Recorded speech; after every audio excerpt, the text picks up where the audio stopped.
কবুতরের এই ডাকটা অনেক আসলে সুইট হয়। যতগুলো পাখি বা যতগুলো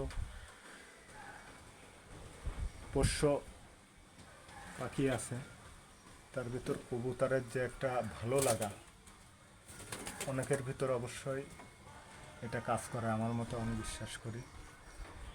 আমি ছোটোবেলা থেকেই পড়াশুনোর পাশাপাশি আমার একটা দুর্বলতা ছিল অবসর সময় কবুতর লালন পালন করা, তাদের যত্ন করা, তাদের সাথে সময় কাটানো।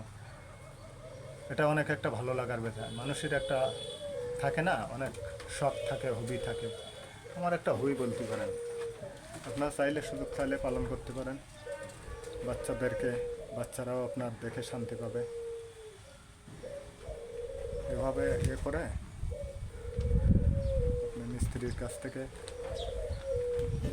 বক্স তৈরি করে আপনারা একটু নিরাপত্তা দিয়ে উপরে দিবেন, যাতে শিয়াল, গ্রাম অঞ্চলে হলে শিয়ালের একটা ভয়ভীতি থাকে। এই জন্য উপরে করতে পারলে, উঁচু করতে পারলে একটু ভালো হয়। ঠিক আছে, সাথে থাকার জন্য কীভাবে ধন্যবাদ জানাবো জানি না। আপনারা তো ভিডিও দেখে আমাকে ঋণী করে ফেলছেন।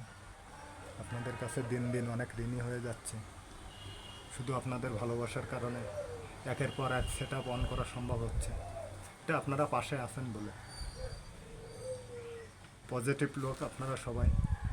আমার ভিউয়ার্স যারা আছেন, দর্শক যারা আছেন, শুভাকাঙ্ক্ষী যারা আছেন, তারা সবাই পজিটিভ লোক, যার কারণে অল্প সময়ে অনেক অ্যাচিভমেন্ট করা সম্ভব হচ্ছে। এটা কৃতজ্ঞতা আপনাদের, এটা সফলতা আপনাদের। ধন্যবাদ সকলকে।